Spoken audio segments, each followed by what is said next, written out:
Cada vez que uno sale fuera, se queda realmente sorprendido la cantidad de hermanos que agradecen que nosotros todas las semanas, tanto los jueves como los domingos, estemos retransmitiendo los cultos. Quiero mandar un saludo a todos los hermanos que sé que en este momento se han reunido en algunos lugares, específicamente en esta tarde, porque les dije que les íbamos a mandar un saludo y que después estaríamos también orando por ellos, como también por necesidades que hay entre nosotros, por supuesto.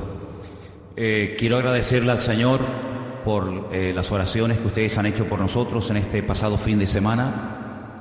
Hemos estado en Barcelona con un grupo de hermanos que por distintas circunstancias, salvo una persona que sí estuvo en la reunión, se congrega en una iglesia. Los demás no se están congregando en ninguna congregación. Y gracias a los cultos que estamos retransmitiendo los días jueves y los domingos, pues pueden alimentarse y pueden comer algo de la palabra del Señor. Una hermana llamada Miguelina, que ustedes van a tener el privilegio de conocerla ahora este verano, porque va a venir junto con su hija y seguramente con otro joven y tal vez con algunas personas más, va a estar en el campamento de jóvenes este verano. Yo me puse en contacto con ella, es una hermana que conocí en este último viaje que hemos hecho a Israel. Y yo le propuse que reuniera, no a todos, pero que reuniera a un grupito de hermanos que son de los que no se pueden congregar por distintos motivos, por distintas circunstancias, pero que siguen los cultos fielmente ya durante mucho tiempo. Pues ellos en este momento han decidido estar en una casa y reunirse para poder alimentarse y para poder escuchar la palabra del Señor. Así que le mandamos un saludo a nuestra hermana Miguelina, a unos hermanos del Salvador, que tampoco se están reuniendo en este momento, pero que tienen un hambre del Señor tremenda. Nosotros hemos estado hospedándonos, hemos estado quedándonos en la casa de un matrimonio, su hermano Víctor y su esposa Julia, unos hermanos de verdad que, vamos, el don de hospitalidad y el don de la generosidad y del servicio, vamos, es evidente, es clarísimo que lo tienen, ¿no? Aunque generalmente a veces el que tiene estos dones no se da cuenta que lo tiene, pero los demás sí nos damos cuenta y somos bendecidos, ¿no?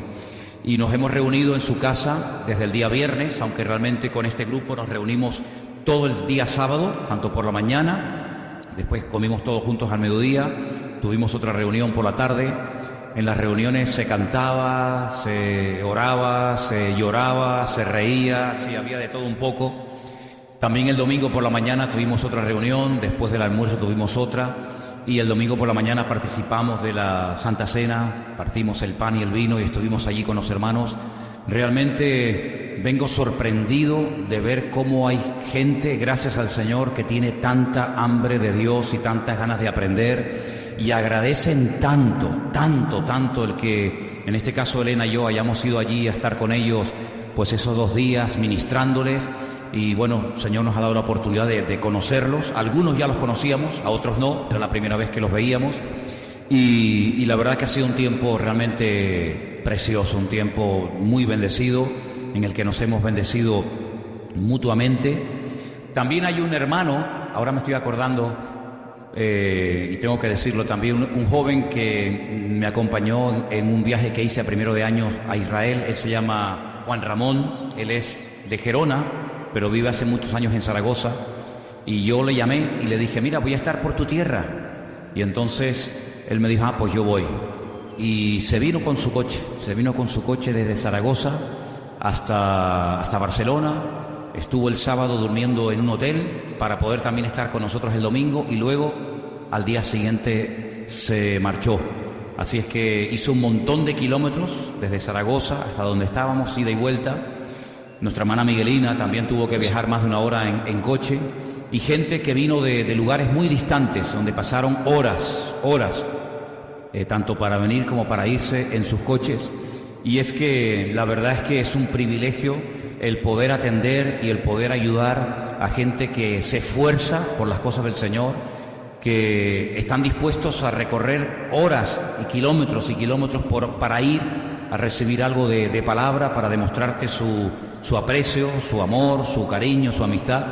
Y este ha sido el caso, Hemos estado en la casa de estos hermanos, una casa muy linda que tienen en el monte, y allí hemos estado hospedados. Nos dejaron su propia habitación, ellos se fueron a dormir a otra habitación, pero ellos nos dejaron su habitación de matrimonio, y allí hemos estado estos 2 días y hemos hecho las reuniones al aire libre, porque el hermano tiene como si fuera una especie de patio, y allí hemos puesto unas mesas muy largas. Yo no sé si se ha subido por ahí alguna foto por el Facebook, y a lo mejor la habéis visto, y allí hemos estado desde la mañana hasta prácticamente la noche, horas y horas hablando del Señor, compartiendo la palabra, tomando apuntes, haciendo preguntas, y hemos quedado, ahora viene ya el verano, prácticamente ya empezó hoy el verano y se nota, ¿verdad? Hemos acordado con ellos que para el mes de septiembre volveríamos otra vez a tener una reunión con ellos, y les propuse, puesto que hay algunos en el grupo que ni siquiera nunca han ido a ninguna iglesia y que no están bautizados, les he propuesto hacer en septiembre un culto donde puedan bautizarse las personas del grupo que quieren dar este paso y poner también en obediencia, este paso de obediencia a la palabra del Señor en sus vidas, ¿no? Así que oren mucho por estos hermanos, oren mucho por este grupo. Nuestra hermana Miguelina es odontóloga. Ella vive encima de la clínica que ella tiene la clínica, después encima tiene su casa, pero debajo de la clínica tiene un sótano, tiene un salón, y ha decidido arreglarlo, acondicionarlo lo mejor posible, para que en septiembre, si Dios quiere, cuando nos volvamos a reunir con el grupo y con alguna persona más que venga, pues podamos tener ese salón a nuestra disposición. Incluso se puede quedar la gente allí a dormir y bueno, se pueden hacer muchas cosas, ¿no? Así que hay mucho ánimo, mucho deseo de agradar y de servir al Señor, y esto es muy bueno, sobre todo en los tiempos en los que estamos viviendo, ¿no? Conocimos a una familia de hermanos que son del Salvador. Estaba la esposa, el marido, uno de los hijos, la suegra, y estos hermanos nos contaban de la situación de algunas congregaciones, de las barbaridades que se enseñan, que se predican, que se practican, y es una lástima, sinceramente es una lástima que haya muchas personas que buscan una iglesia, pues, oye, donde se predique la palabra, ¿qué más, no? De sana doctrina, donde se alabe al Señor, donde el centro de atención sea el Señor, y lamentablemente no es fácil. Es tremendo, ¿no? Lamentablemente no es fácil a veces encontrar una iglesia normal donde poder congregarse. Y entonces, bueno, pues gracias al Señor que a través de internet estos hermanos se pueden alimentar, ¿no? Hoy también me escribía una hermana que no conozco personalmente, que vive en Israel, y también se ha puesto en contacto con nosotros porque dice que la página web de la iglesia está siendo de mucha bendición para su vida. Probablemente ahora, no sé, o más tarde verá el culto. También me escribía otro hermano desde México esta tarde, del estado de Chiapas. Ustedes saben que los cristianos han sido muy perseguidos en ese estado de México, incluso han quemado iglesias, han matado a creyentes, a pastores incluso en el estado de Chiapas, y tenemos muchísima gente que nos oyen y nos siguen desde ese estado y desde otros lugares de México. Y el hermano me decía, dice, mira, me voy rápido a terminar el trabajo porque yo todos los jueves no me pierdo el estudio, no me pierdo la predicación, no me pierdo la enseñanza. Así que damos gracias al Señor por estos medios, por las puertas que Dios abre, porque Dios pone en contacto a gente con hambre del Señor, como nos pasó con el caso de nuestro hermano Adolfo y su familia en Israel y en otros lugares. Así que yo pido que por favor oremos, aunque ustedes no conocen a estos hermanos, yo espero y haremos todo lo posible para ver si poco a poco se van conociendo, ellos van viniendo para acá, o algunos de ustedes me acompañan de vez en cuando, para que mutuamente entendamos y le demos gracias al Señor por las bendiciones que el Señor nos ha dado, porque somos realmente cristianos privilegiados. Yo lo siento así. ¿Usted también, hermano? Siento que somos gente realmente privilegiada, y hay algo que nos une, y es el amor a Dios y el amor a su palabra. En este grupo, una de las cosas que se hace, nuestra hermana Miguelina lo hace en su clínica, y Víctor y otros hermanos, es regalar continuamente Biblias a la gente. Eso es una cosa que me ha llamado mucho la atención. Constantemente están comprando Biblias, y siempre tienen un montón de Biblias para regalar a la gente nueva. Y mucha gente, hermanos, mucha gente ha llegado a aceptar y a conocer al Señor leyendo la Biblia. Así es que damos gracias al Señor de que todavía se pueden conseguir Biblias a muy bajo precio. Y sería buenísimo que todos nosotros siempre tuviéramos, o en la iglesia o en nuestras casas, unas cuantas Biblias para que en un momento determinado se las podamos regalar, ¿verdad?, a alguna persona. Y hay algunos del grupo que nunca han ido a ninguna iglesia, algunas personas que dicen, bueno, yo acepté al Señor, yo no sé si soy evangélica, yo no sé lo que soy, yo lo que sé es que amo al Señor, que le entregué mi vida. Y Elena, creo que fue la tarde del domingo, le dijo a todo el grupo, dijo, ¿por qué no va contando cada uno un poquito de su historia, de su testimonio, cómo llegó al Señor, cómo se conocieron entre ustedes? Mi hermano, les digo sinceramente, es increíble cómo el Señor, cuando se le busca de corazón, cuando se le busca de verdad, el Señor se manifiesta a esas personas solos, leyendo la Biblia, buscando de Dios en la casa. Pero ahí se cumple lo que dice la palabra, que el que busca halla. Amén, hermanos. El que busca bien, ¿no? Porque lamentablemente a veces hay gente que busca en lugares equivocados, pero el que busca bien, el que busca al Señor en su palabra, el que clama con todo su corazón, Dios mío, ayúdame, Señor, revélate y manifiéstate a mi vida, el Señor dice que es galardonador de los que le buscan, ¿no? Y quiero contar todo esto para que ustedes sepan que el Señor está haciendo cosas, que el Señor tiene un remanente de gente que le ama. Me acuerdo de ese pasaje del profeta Elías, cuando estaba pasando un mal momento, estaba muy desanimado, que incluso le llegó a pedir al Señor que le quitara la vida. Yo no sé si hay alguien aquí entre nosotros que en algún momento le ha dicho, Señor, ya no aguanto más, llévame contigo. ¿Hay alguien? Bueno, gracias a Dios que no me siento solo, ¿no? Hay momentos en los que uno dice, Señor, llévame contigo, ¿no? Y Elías le dijo, Señor, ya no aguanto más. Incluso dijo algo que todos conocemos, Señor, me siento solo. Yo solo en todo un país, yo solo en todo un país te estoy alabando. Y dice que el Señor le respondió y le dijo algo que él no sabía, pero que yo creo que le trajo mucho ánimo. Dice, hay 7,000. 7,000 es mucha gente, y más en aquellos tiempos.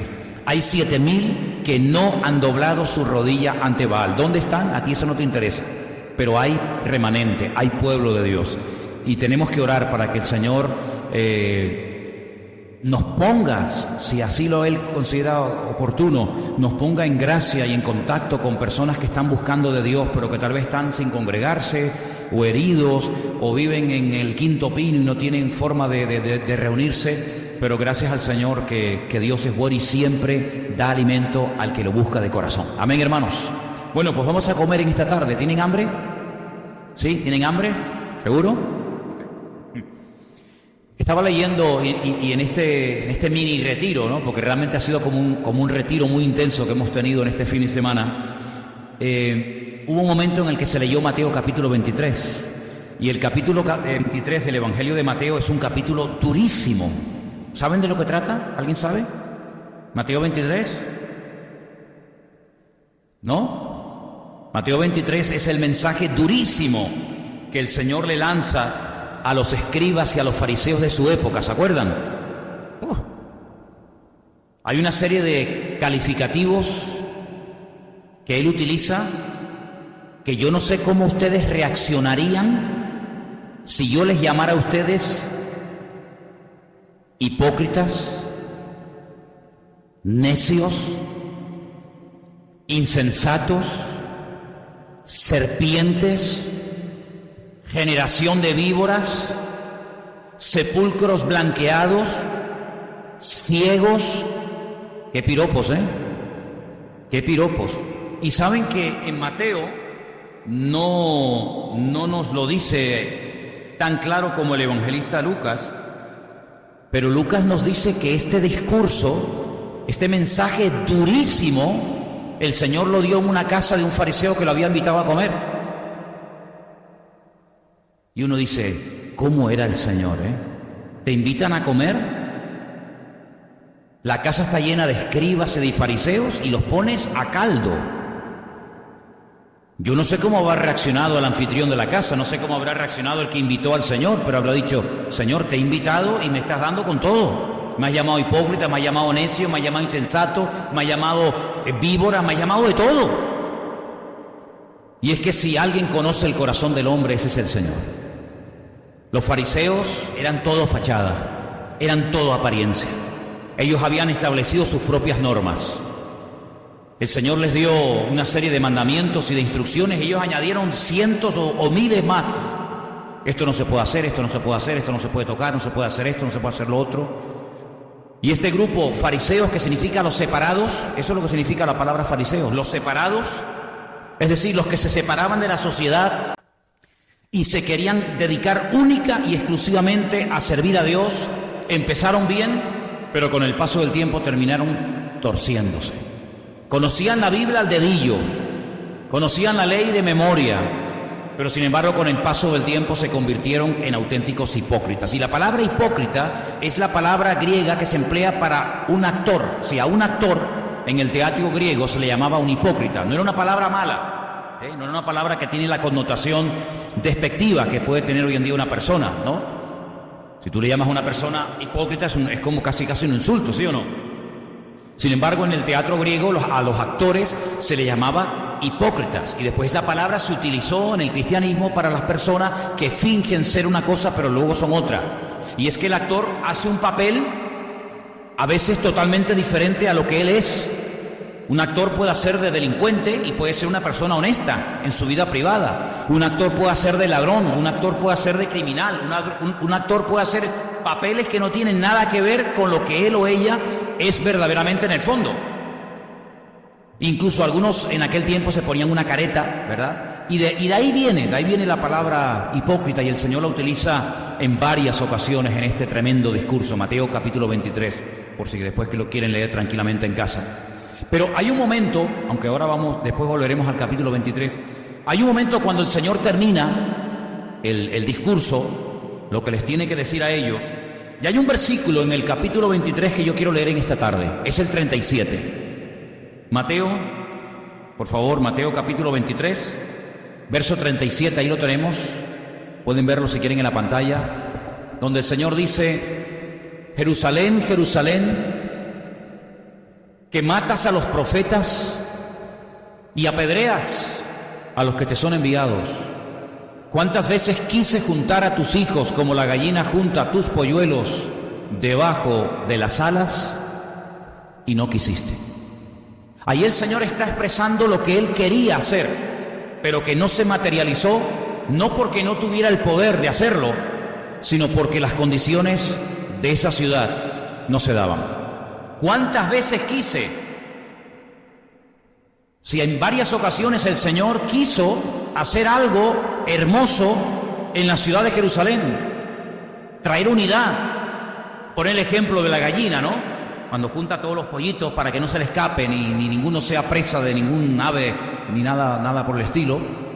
Dice, así es lo que yo quería hacer, yo quería juntarle, yo quería que hubiera unidad, yo quería que fuera una ciudad bendecida, yo quería hacer algo bonito que sorprendiera al mundo y que Jerusalén fuera un botón de muestra, un punto de referencia para todo el mundo. Pero no quisieron ustedes. Yo quería, pero ustedes no querían. Y por cuanto no habéis querido, he aquí, dice versículo 38, vuestra casa os es dejada desierta. Sí, lo que podía haber sido no fue porque ustedes no quisieron que ocurriera.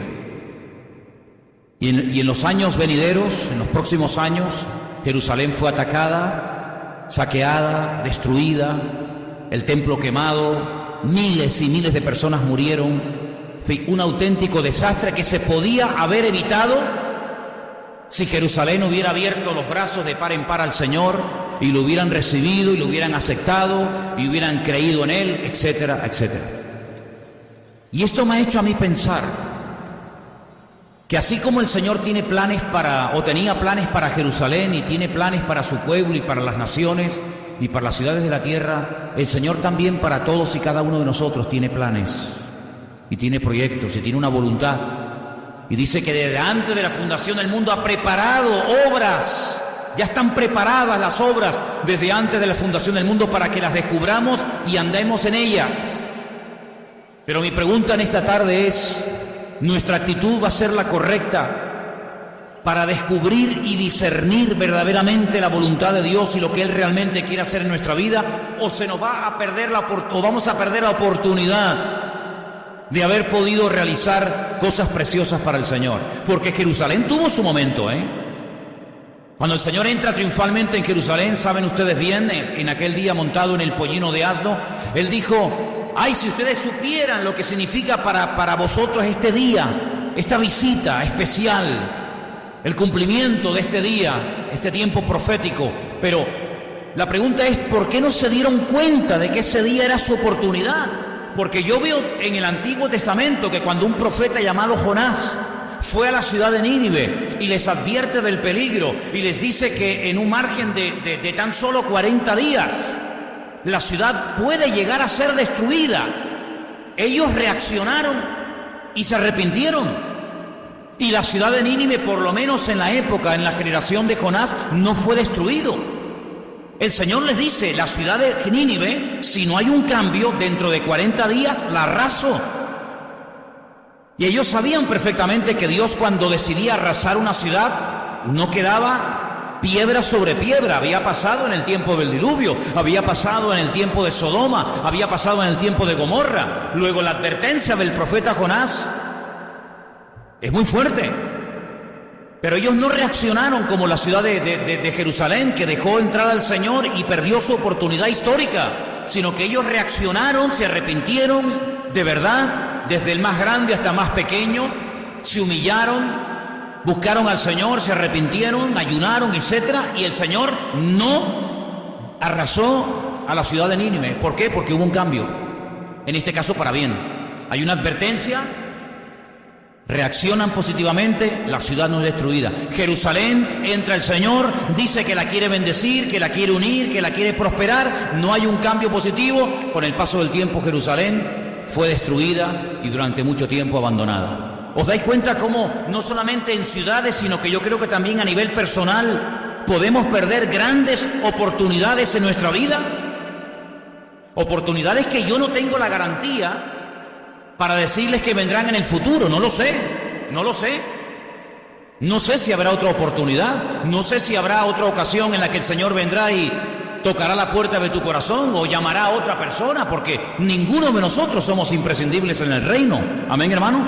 Ninguno de nosotros somos imprescindibles. Si tú no quieres, no te preocupes, que el Señor llamará a otro, aunque tú te vas a perder la bendición. Y la pregunta es, ¿cómo con tantos fariseos, miles de escribas y de fariseos religiosos, no uno, dos sumos sacerdotes, etcétera, etcétera, el centro religioso de Israel, cómo es posible que ni uno se diera cuenta de que ese día era un día crucial en la historia de Jerusalén? Es que ninguno se dio cuenta, es que nadie dijo, oye, que esto no es una visita casual, que es nuestro día, que es el momento en el que Él se está ofreciendo a nosotros y nosotros podemos aceptarlo como Mesías. Bueno, es que si leemos detenidamente el capítulo 23 de Mateo, una de las cosas que el Señor le dice a los fariseos es que eran ciegos, guías de ciegos sois todos vosotros, que ni entráis ni dejáis entrar a los que están entrando. Los llama ciegos. Y es que no hay nada peor que ser ciego espiritualmente hablando. Ser ciego tiene que ser terrible, y sobre todo para el que tuvo una época en su vida en la que pudo ver. Pero yo creo que no hay peor tragedia que ser un cristiano ciego, que no se entera lo que el Señor está diciendo, que no se entera, que no discierne, que no se percata de lo que el Señor quiere hacer en su tiempo o con su vida. Eso es terrible.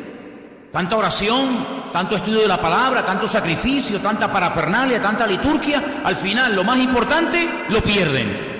Entonces, ¿de qué servían tantos sacrificios y tantos rituales? Y no se puede hacer esto, y no se puede hacer lo otro, y en el día del reposo no se puede hacer tal, y no se puede hacer cual. Sí, como dijo el Señor, sois capaces de colar cosas tan pequeñas como las semillas, y luego os tragáis el camello entero. Si tremendamente sibaritas o escrupulosos para lo pequeño, pero luego para lo fundamental, la justicia, el amor, la misericordia, etcétera, etcétera, se os van las oportunidades de vuestra vida. Y yo quiero decirte en esta tarde a ti, hermano y hermana que me escuchas, que oye, que tienes que decirle, Señor, ¿qué quieres hacer a través de mi vida? Porque a lo mejor el Señor te está dando una oportunidad de hacer algo nuevo, de integrarte, de involucrarte, un sentir. El Señor te lo está poniendo en tu corazón y estás esperando no sé a qué. Bueno, el Señor no entró 2 veces triunfalmente en Jerusalén. Bueno, vamos a hacer otro día, otra entrada. Prepárenme otro día, otro burrito. Porque hoy estaban con la fiesta de la Pascua, estaban liados, estaban preparando toda la cena, entonces a lo mejor no se dieron cuenta. Vamos a darle una segunda oportunidad. No hay una segunda oportunidad. Hubo una sola. Es como cuando está el ladrón en la cruz. Oye, que tú no vas a estar una semana aquí colgado delante del Señor, es que hoy te vas a morir. hoy te vas a morir y probablemente dentro de unas horas. De hecho, murieron antes que el Señor. Perdón, el Señor murió antes que ellos, pero la cuestión está en que uno de ellos dijo, oye, estamos en la misma condenación y ¿cómo no te percatas? ¿Cómo no te das cuenta de que tienes una oportunidad de oro? Ahí lo tienes solo para ti. Había momentos en los que, aunque quisieras ver al Señor, no se podía, porque estaba rodeado de gente. Había momentos en los que a lo mejor no se le oía bien porque estaba muy lejos. Había momentos en los que no estaba en tu ciudad, estaba en la otra punta del país, pero ahora lo tienes para ti solo.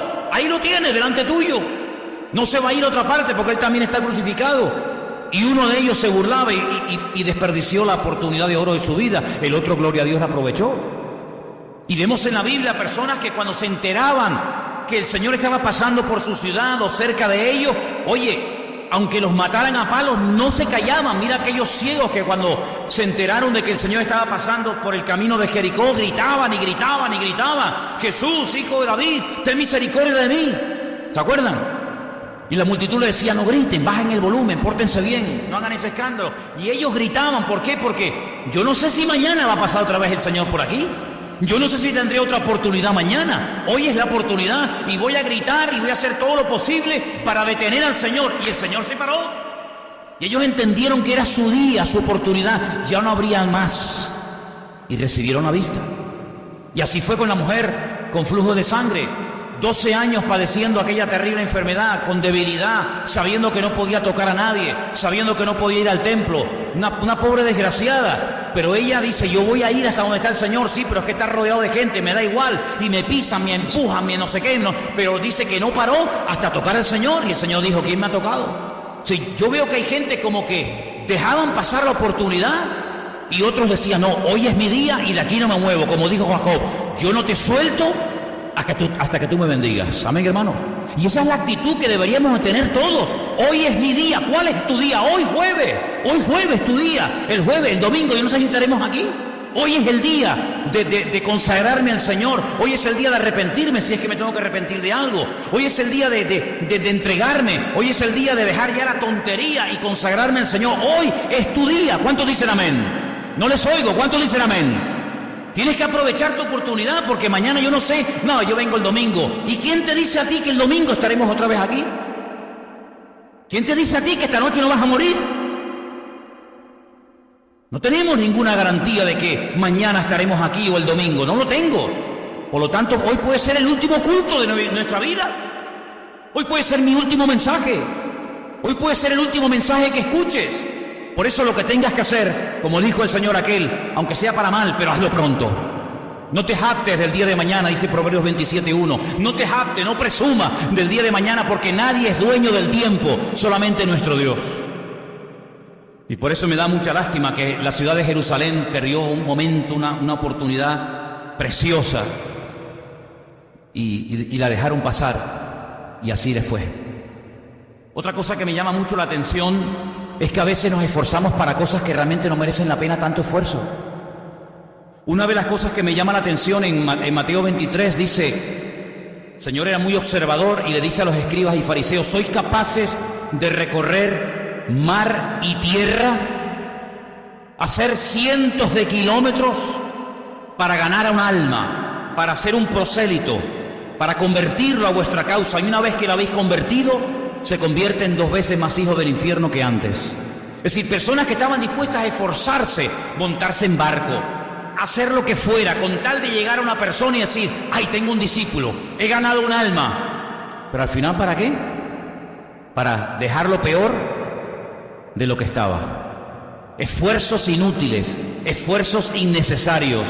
Una vez el Señor fue muy claro y en esto dijo: no se esfuercen tanto por el tema de la comida, del vestido, atesorando y atesorando cosas, sino más bien inviertan ese esfuerzo en las cosas eternas y en las cosas que no perecen, ¿verdad? Hay un esfuerzo que no merece la pena ni gastar ni una gota de sudor por él, ¿verdad? Como dijo uno de los autores de la Biblia, del Nuevo Testamento, dice: arrepiéntanse, porque también de eso tenemos que arrepentirnos.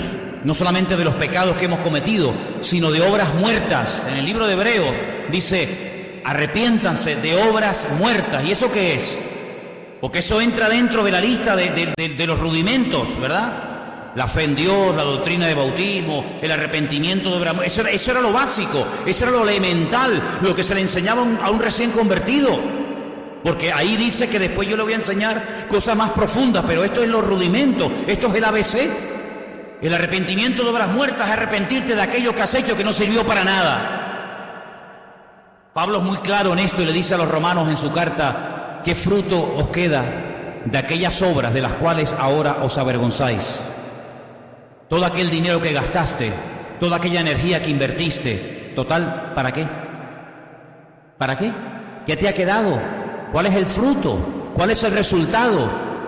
Toda una santa noche sin dormir estuvieron algunos discípulos intentando pescar. ¿Para qué? Para nada. Tiempo perdido, esfuerzo perdido, una noche en vela para nada. El Señor les dice: ¿habéis pescado algo? Ahí no puedes fingir. Ahí no puedes aparentar, bueno, sí, tenemos la barca llena. No, ¿dónde están? A ver. No, mira, Señor, nada. No hemos pescado nada. Entonces, ¿de qué ha valido ese esfuerzo? ¿De qué ha valido ese trabajo? ¿De qué ha servido? De nada. ¿De qué sirvió el esfuerzo brutal? Las cantidades impresionantes de material y de dinero que se gastaron en la construcción de la Torre de Babel. No sé cuánto tiempo estuvieron construyendo, nadie lo puede saber con exactitud. Probablemente meses, tal vez años. Al final, ¿para qué? Para nada, para nada. ¿Cuántas veces en la vida perdemos el tiempo innecesariamente? Y el tiempo es algo que no retorna, el tiempo es algo que se va y nunca vuelve. Sí, vendrá otro día, otra hora, otro segundo, otra semana, si Dios quiere, pero el tiempo que se ha ido nunca lo vamos a volver a recuperar. Por eso la Biblia nos habla acerca de que tenemos que esforzarnos para lo que realmente merece la pena.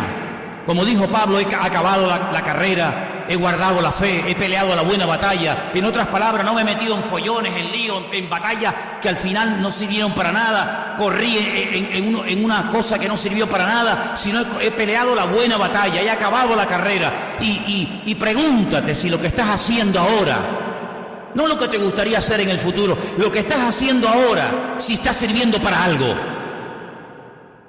¿A dónde apuntan tus esfuerzos? ¿Cuál es tu meta? ¿Vivir la vida? Vivir la vida. Pues entonces, ¿para qué te convertiste? El que se convierte no tiene esa meta. El que se convierte tiene una meta mucho más elevada, porque no es su propia meta, es la voluntad de Dios la que quiere llevar a cabo en su vida.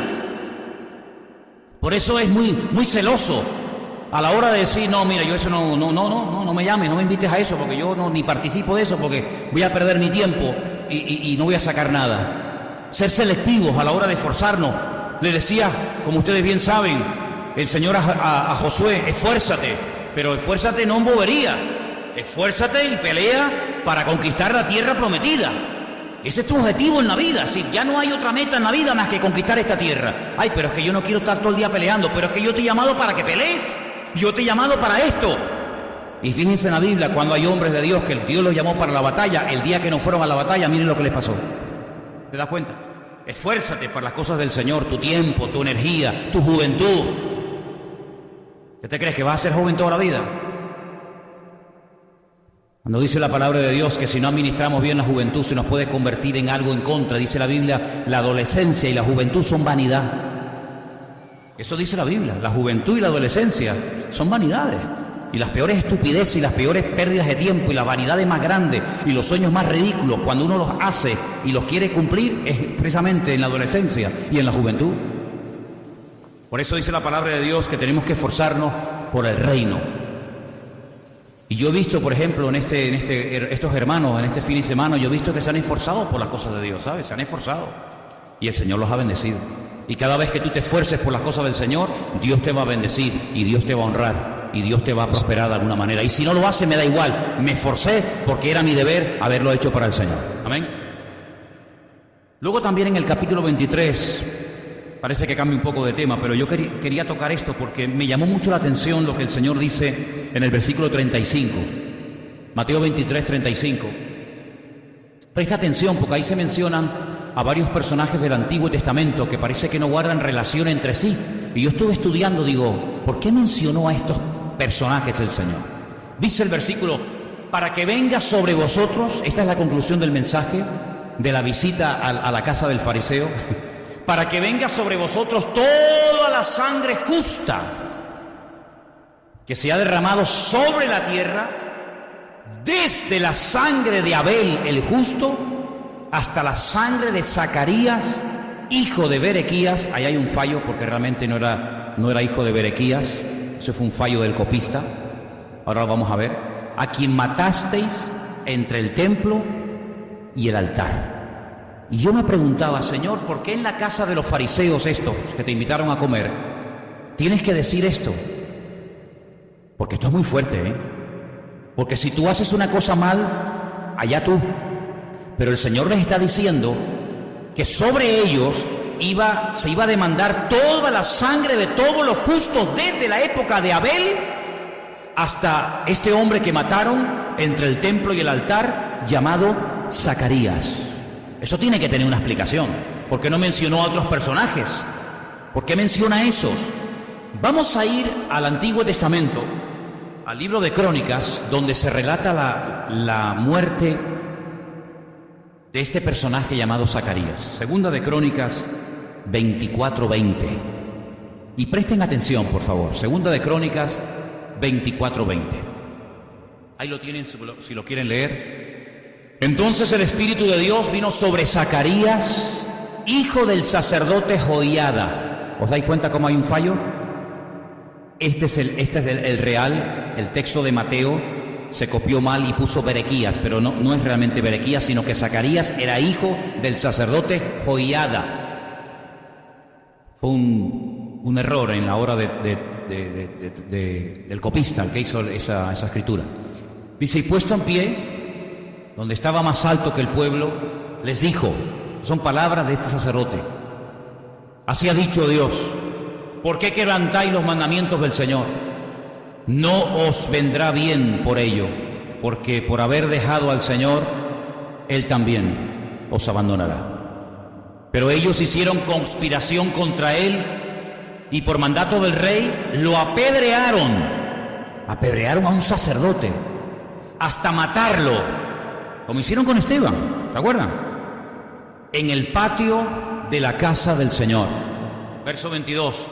Así que el rey Joás no se acordó de la misericordia que Joiada, padre de Zacarías, había hecho con él. Antes mató a su hijo, quien dijo al morir, miren las últimas palabras, el Señor lo vea y lo demande. Seguimos con el siguiente texto. A la vuelta del año subió contra él el ejército de Siria y vinieron a Judá y a Jerusalén y destruyeron en el pueblo a todos los principales de él y enviaron todo el botín al rey de Damasco. Verso 24. Porque aunque el ejército de Siria había venido con poca gente, el Señor entregó en sus manos un ejército muy numeroso, por cuanto habían dejado al Señor, el Dios de sus padres. Así ejecutaron juicios contra Joás. Es decir, lo que sembraron fue lo que terminaron cosechando. Ahora, nuestras Biblias, el Antiguo Testamento, tiene exactamente el mismo número de libros que tiene la Tanaj, es decir, el Antiguo Testamento de los judíos, para que me entiendan. En el pueblo de Israel, los que no son convertidos al Señor, los que no aceptan a Jesús como el Mesías, solamente tienen y leen el Antiguo Testamento, lo que se llama la Tanaj, que es la unión de la Torá, de los Neviín, los profetas, y de los Ketubín, que son lo que llaman los escritos. Y con esas tres palabras forman una que es la palabra Tanaj. La diferencia entre el Tanaj de ellos y el Antiguo Testamento nuestro, para que me entiendan, es que el Antiguo Testamento nuestro termina con el libro de... ¿Cuál es el último libro del Antiguo Testamento? Malaquías. ¿Y cuál es la última palabra del Antiguo Testamento? Búsquenlo, vamos, trabajen, venga. Todos habéis traído Biblia, ¿no? ¿No? ¿Qué vienen? ¿A escucharme a mí nada más o qué? Venga, saquen las Biblias, abra su Biblia, dígame cuál es la última palabra del Antiguo Testamento. Maldición. ¿Y cómo lo sabes? Porque lo has leído. Traigan la Biblia a la iglesia, por amor de Dios, por favor, hermanos. Traer las Biblias a la iglesia, hombre. Los judíos dijeron, ¿cómo vamos a terminar nuestra historia? ¿Cómo vamos a terminar la Tanaj, el Antiguo Testamento, mencionando la palabra maldición? Eso es muy fuerte. Entonces cambiaron el orden. Y en vez de ser Malaquías, el último libro del Antiguo Testamento, el último libro del Antiguo Testamento de una Biblia hebrea, judía, es el libro de Segunda de Crónicas. ¿Se da cuenta? Para no terminar con la palabra maldición. Así que el primer libro sería Génesis, todo el orden más o menos sigue igual, pero el último libro, en vez de Malaquías, repito, sería Segunda de Crónicas. Y ahora el Señor, sabiendo que el primer libro es el libro de Génesis, el Bereshit, y el último libro es el libro de Crónicas, Él utiliza un personaje del primer libro y del último libro, y Él menciona a Abel. Dice, desde la sangre de Abel hasta la sangre de Zacarías, hijo de Joiada, demandaré sobre vosotros. Como diciendo, desde el principio de la Biblia, desde el principio de la historia, hasta el final de vuestra historia, habéis estado matando y apedreando gente. Por eso menciona a Zacarías y por eso menciona a Abel, como diciendo, en el principio y al final, siempre derramando sangre inocente y siempre matando a los justos y apedreando a todas aquellas personas que os decían las verdades, que os decían, porque los verdaderos profetas no vienen a endulzar los oídos de nadie. Los verdaderos profetas eran gente que perdían la vida, eran gente peligrosa. Ustedes vieron en el libro de Samuel, cuando Samuel fue a la casa de Isaí y los ancianos ven que el profeta Samuel llega a la ciudad, lo primero que le preguntan es, ¿vienes en son de paz? Porque el profeta era temido, el profeta no era un pelota, el profeta no era el que le reía la gracia a todo el mundo. Y le decía a la gente lo que a la gente en el fondo le gustaba oír, cosa que hacen la inmensa mayoría de los que lamentablemente se han colocado el título hoy en día de profeta, que Dios te va a bendecir, y Dios te va a prosperar, y Dios te va a abrir puertas, y Dios está contigo, y Él nunca te ha abandonado. Mira, para eso no hace falta que venga ningún profeta mío. A mí no me hace falta que nadie se me acerque y me diga que Dios está conmigo, porque si alguien en esta vida sabe que Dios está conmigo, ese soy yo. A mí no me hace falta que venga nadie de América, de Japón, de Argentina, de China o de donde sea, a que me venga a mí a decir que el Señor me va a ayudar y que Él nunca me va a abandonar y que no te preocupes, que el Señor te va a bendecir. Es que yo ya eso lo sé. Yo ya eso lo sé. Usted me puede venir a dar una palabra de ánimo y bueno, está bien. Pero si no viene, no pasa nada, no se preocupe. Yo tengo a alguien que me anima y que me da palabra todos los días. Y ese es mi Dios a través de su palabra. ¿Se da cuenta? Pero en aquellos tiempos no, en aquellos tiempos cuando llegaba el profeta, como el que hemos leído esta tarde, por haber dejado a vuestro Dios, por haber abandonado los mandamientos del Señor, a partir de ahora el Señor les abandona y ya no va a estar con ustedes y van a ser atacados. Y fíjate que el ejército de Siria dice que vino con muy poca gente, vino con un ejército muy ridículo, muy chiquitito, y el ejército de Israel era muy numeroso, era muy grande, muy poderoso. Pero no tenían el respaldo de Dios. Y como no tenían el respaldo de Dios, los chicos vencieron al grande. Y en este caso fue al revés, que el chico en vez de vencer al grande, el David a Goliat, fue al revés. El enemigo, que era el pequeño, derrotó al grande, que en ese caso era el pueblo de Israel. ¿Te das cuenta? Entonces el Señor le está hablando a esta gente de que no han aprovechado nunca las oportunidades. Nunca han aprovechado las oportunidades. O mataban a los profetas, o los rechazaban, o no querían saber nada de ellos. Y al último y principal que rechazaron, ¿a quién fue? Al dueño de la viña. Al dueño de la viña. Y el dueño de la viña era nada más y nada menos que el mismísimo Mesías. Al que estuvieron esperando teóricamente durante siglos, pero que cuando vino no les gustó. Esperaban otro tipo de Mesías.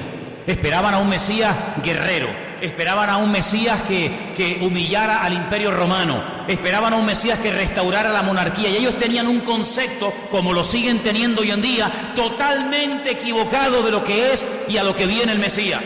Y por eso cuando venga el anticristo van a creer muchos de ellos que es el Mesías. Y cuando venga el Mesías van a creer que es el anticristo. Porque no hay nada peor que ser ciego espiritualmente. No hay nada peor que no tener discernimiento espiritual. Y el discernimiento espiritual, dice Hebreo, que viene por el uso. Ya sé que hay un don que dice discernimiento de espíritu, pero la Biblia dice que por la práctica, por estar metido en las cosas de Dios, el discernimiento se desarrolla y puedes llegar a discernir entre el bien y entre el mal. Y no tienes que estar todo el santo día preguntando y preguntando y preguntando, sino que el Espíritu de Dios que mora en ti da testimonio a tu espíritu de que eso no le agrada al Señor, o de que eso sí le agrada al Señor, de que a ese lugar no se debe de ir, o a ese lugar sí se debe de ir. Tú fíjate, por ejemplo, en la vida del apóstol Pablo, Saulo. Dice la Biblia que el Espíritu le decía, no, ahí no entre. O sí, allí entra. Y él era guiado por el Espíritu de Dios. Y aunque a veces se le abrían puertas, él decía, Dios no me está dando paz para que me meta por este camino, sino que iba a un lugar y allí lo estaban apedreando, lo metían en la cárcel, pero era el lugar donde el Señor quería que estuviera en aquel momento. Porque no siempre el lugar donde uno va a estar va a ser el más amplio, el más bonito, el más cómodo, el más maravilloso, sino que a veces puede ser que el lugar idóneo para tu vida sea la mazmorra, la cárcel. Estaba Felipe en la ciudad de Samaria poniendo las patas arriba, ¿se acuerdan? Fueron perseguidos en Jerusalén y todos salieron corriendo. Él era un diácono, se fue a la ciudad de al lado, se fue a Samaria, y dice que allá había una multitud de gente que se convertía, y endemoniados y enfermos se sanaba, hasta que el Espíritu de Dios le habló a Felipe y le dijo, vete al desierto. Alguien podría decir, pero eso no es de Dios. Yo estoy en medio de una multitud, yo estoy administrando a un montón de gente, y ahora va a sacar el Señor a Felipe y lo va a mandar al desierto. ¿Para qué? ¿Para qué? Me hacía mucha gracia el testimonio de Juan Ramón cuando decía que él había tenido muchos problemas con su padre cuando era joven, y el Señor le ponía a él en su corazón atender a su padre, y él le decía al Señor, Señor, yo tengo otro hermano, ¿por qué no mandas a mi hermano a que atienda a mi padre con lo mal que se portó conmigo? Y el Señor decía, no, eres tú el que tienes que ir, ¿verdad? Felipe podía haber dicho, pero bueno, yo estoy en media hora de aquí de un montón de gente atendiendo una campaña evangelística con milagros, con sanidades, con liberaciones, multitudes. Ahora yo dejar todo esto en manos de quién. ¿Y quién se va a encargar de todo esto para irme al desierto? ¿A qué? Porque dicho sea de paso, el Señor no le dijo a qué. Porque a veces tenemos la costumbre de que tenemos que tenerlo todo claro. Y todo lo tenemos que tener súper amarrado para poder dar un paso de fe. Y el Señor le dijo, vete al desierto. Y él dijo, al desierto me voy. Y empezó a caminar por el desierto. Y en pleno desierto ve a lo lejos, porque hay que tener los ojos bien abiertos, porque a veces la respuesta está delante de tu nariz y no te das cuenta que está. Y ve venir un carro con un hombre de color encima, un hombre bien vestido. Era el funcionario de una reina etíope llamada Candace, y oyó que venía leyendo un pergamino, un trozo del pergamino del profeta Isaías, que le habrá costado una barbaridad comprarlo en Jerusalén. Y él volvía de Jerusalén sentado en su carro leyendo al profeta Isaías, pero dice que leía y no entendía. Leía y no entendía. Y venía leyendo nada más y nada menos que el capítulo 53 del libro de Isaías. Y Felipe, utilizando lo normal, lo natural, porque dice la Biblia que tenemos que ser prudentes como serpientes, pero sencillos como palomas, utilizando la sencillez de una simple pregunta, le dice al etíope eunuco, ¿entiendes lo que lees? Muchos rabinos hoy en día leen Isaías 53 y no se aclaran, no saben ni de quién está hablando ahí el autor, y le dice, ¿tú entiendes lo que lees? Y este hombre, en un acto de humildad tremenda, le responde a Felipe, le dice, ¿y cómo voy a entender esto si no hay alguien que me lo explique? Y entonces Felipe se monta en el carro, viaja con él durante horas, días, semanas, yo no sé, y le va explicando, y le va mostrando cómo se cumplió todo en la persona del Señor. Y hay un momento en el que nace del etíope y le dice a Felipe, luego le tuvo que hablar del tema, yo puedo ser bautizado. ¿Hay algo que impida que yo sea bautizado? Y Felipe dice, no, si crees en Jesucristo y lo tienes claro, no hay ningún impedimento. Dice que bajaron al agua, seguramente en un oasis, allí en medio del desierto, lo bautizó, y cuando salieron del agua el Señor arrebató a Felipe y se encontró en la otra punta, en un lugar llamado Azoto, y el etíope siguió, dice, gozoso su camino.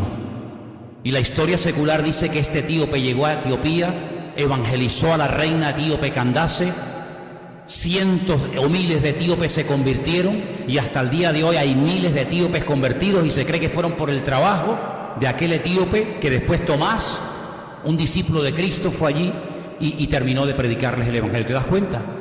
Para salvar a uno, el Señor movilizó al hombre más ocupado, al hombre que estaba en medio de un movimiento más grande que lo que estaba ya pasando en Jerusalén, porque en Jerusalén ya era muy difícil servir al Señor porque había persecución y habían matado ya algunos de la iglesia, pero él estaba en Samaria en medio de algo espectacular. Tan espectacular que los discípulos de Jerusalén dijeron: oye, vamos a Samaria a ver qué es lo que está pasando allí. Algo gordo, algo importante y grandísimo tenía que estar ocurriendo en Samaria, cuando la iglesia le dice a Pedro: oye, vete para allá y mira a ver lo que está haciendo este hombre allí, porque estamos oyendo cosas tremendas. Y dice que llegó, y bueno, y todos conocen el resto de la historia. Todo esto está en el libro de los Hechos, ¿verdad? Bueno, pues de ahí, de algo tan importante, de algo tan impactante, saca el Señor a Felipe y se lo lleva ¿a dónde? Al desierto. Hay muchos que les gustaría salir del desierto para ir y tener un ministerio como el de Felipe, ¿verdad? Pero el Señor lo hace al revés. El Señor lo saca de lo grande y lo manda al desierto a empezar de cero. Y después este hombre aparece otra vez en el libro de los Hechos, casado, con 4 hijas, viviendo en la ciudad de Cesarea, recibiendo a Pablo en su casa, un profeta llamado Agabo. Las hijas también logró involucrarlas en el ministerio, dice que las hijas profetizaban, y bueno, fue un testimonio tremendo, ¿te das cuenta? Entonces lo que yo quiero en esta tarde, que todos tengamos presente y le pidamos al Señor: Señor, quiero aprovechar las oportunidades que se me presenten. ¿Y tú no crees que a ti se te han presentado ya muchas oportunidades para servir al Señor y para honrarle y para esforzarte y para hacer algo más de lo que a lo mejor hasta el día de hoy estás haciendo? ¿Sí o no? Entonces, ¿qué esperas? ¿Qué esperas? Quiero terminar en esta tarde diciéndoles que el Señor Jesucristo lloró con un dolor tremendo, porque vio que lo que Él quería hacer en Jerusalén no le permitieron que lo hiciera. Como también dice la Biblia que fue una vez a una ciudad y no pudo hacer milagros. No es que no quisiera.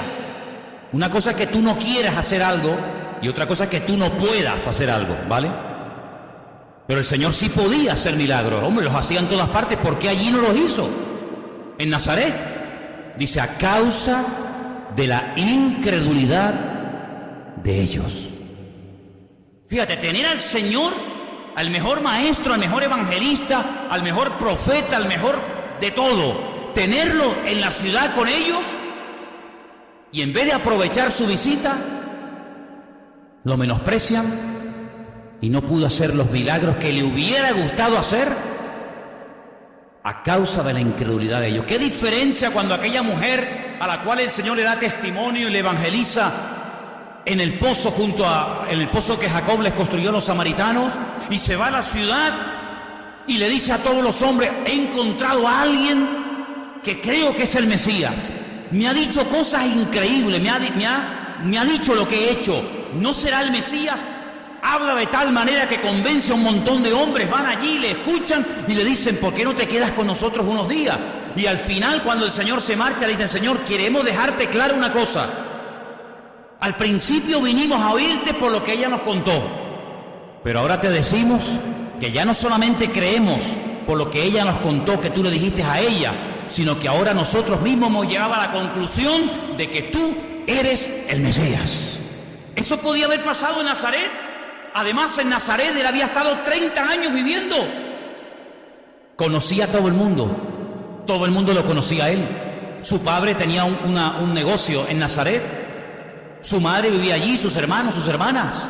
Todo el mundo lo conocía. No pudo hacer milagros en Nazaret a causa de la incredulidad de ellos. ¿Qué te parece? ¿Te das cuenta cómo hay cosas que a veces Dios quiere hacer a través de nuestra vida y se nos pasa el arroz porque no aprovechamos la oportunidad? Yo no quiero que se me pase el arroz ni un día más. Toda oportunidad y toda puerta que Dios me abra, yo la voy a utilizar para la gloria del Señor. Hay muchos cristianos que se han pegado a la vida. ¿Me puedes confirmar, Señor? ¿Me puedes confirmar, Señor?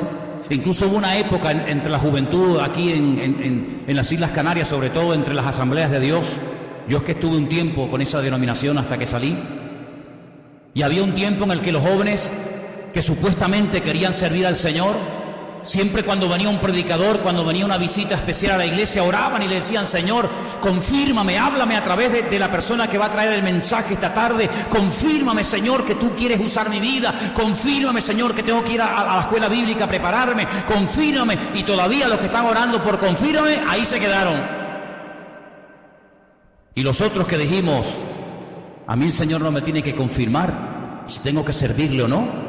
Porque la Biblia dice: al Señor tu Dios adorarás y a Él solo servirás. Y lo que está escrito no necesita confirmación. Lo que está escrito no necesita confirmación. Si está escrito, hágalo y punto. Bueno, pues los que fuimos así, valientes, atrevidos, osados, estamos todavía hasta el día de hoy, 35, 40 años después, sirviendo al Señor. Los que estaban todavía: Señor, háblame a través del ángel, háblame a través de un sueño, háblame a través del profeta, háblame a través... Ahí se quedaron casándose con inconversos, perdiendo el tiempo, perdieron su juventud, se casaron, se divorciaron, se volvieron a casar, se volvieron a divorciar. Mira, terrible. ¿Por qué? Porque cuando el Señor abre una puerta, cuando el Señor te da una oportunidad, el único que la puede cerrar eres tú. Por eso, cuando esta iglesia comenzó, yo le dije al Señor que me hablara a través de su palabra. Y Él me dio una palabra. Y esa palabra se ha cumplido hasta el día de hoy. Aunque tienes poca fuerza, y en aquel momento tenías céntimos en el bolsillo. Nada. Aunque tienes poca fuerza. Y la fuerza en la Biblia es lo económico. El potencial económico, el patrimonio. Aunque tienes poca fuerza, por cuanto no has negado mi nombre, yo abro una puerta delante de ti, la cual nadie puede cerrar. Y esa fue la palabra que yo dije: Señor, esta es la palabra, me la llevo en mi corazón hasta el día de hoy. ¿Qué te parece? Así que aproveche su oportunidad. Tú dices: bueno, ¿qué oportunidad tengo de bautizarme? Hágalo ya. Hágalo ya. Tengo la oportunidad de coger esta tarde ahí un Nuevo Testamento, una Biblia que usted lleva ahí 10 meses, dámela que la voy a repartir a un vecino. La oportunidad que se te presente, aprovéchela, hermano, aprovéchela, y el Señor le va a honrar y el Señor le va a sorprender, porque hay bendiciones que pueden estar ahí detenidas, paradas, esperando la actitud correcta por parte de cada uno de nosotros. Amén, hermanos. Amén. Cierre sus ojos, vamos a orar en esta tarde a nuestro Dios. Quiero que hagamos también una oración por la cantidad de hermanos que de montones de lugares nos llaman y nos escriben casi a diario, diciéndonos que esta palabra que se enseña cada semana a través de mi boca, a través de Anderson, a través de Marcos, o del que le toque en ese momento compartir la palabra, les está alimentando. Yo quiero que oremos por esos hermanos y hermanas que valoran tanto el poder escuchar la palabra, porque no tienen pastor, no tienen iglesia, no tienen líder de jóvenes, no tienen escuela dominical, no tienen nada. Pero el Señor, aunque tenemos poca fuerza, nos está usando. Parece mentira, hermanos. Nos está usando. A veces Dios coge lo que menos nos imaginamos para bendecir a otras vidas. Y yo quiero pedirle a los hermanos aquí presentes que oren por todas esas personas, hermanos y hermanas nuestras, que se han reconciliado con el Señor, que han conocido al Señor, que han crecido, que han madurado. Hoy me escribía un hermano, un joven de aquí de Tenerife, pero de otra congregación, que me dice: cómo he aprendido a través de aquellas clases de hermenéutica que se dieron en su momento. Testimonios cada día. Oremos para que el Señor nos use, hermanos. A unos nos va a utilizar en el púlpito, a otros en la oración, a otros en la alabanza, a otros en el sonido. Pero, hermanos, cada uno de nosotros debemos de ser gente útil en las manos del Señor.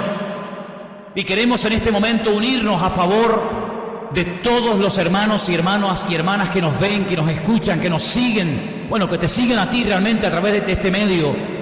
Oramos, Señor, para que tú nos dé siempre el deseo, la fuerza, las ganas, la voluntad de poder seguir bendiciendo y con la intención de extender el reino de Dios hasta donde llegue nuestra fuerza, Señor.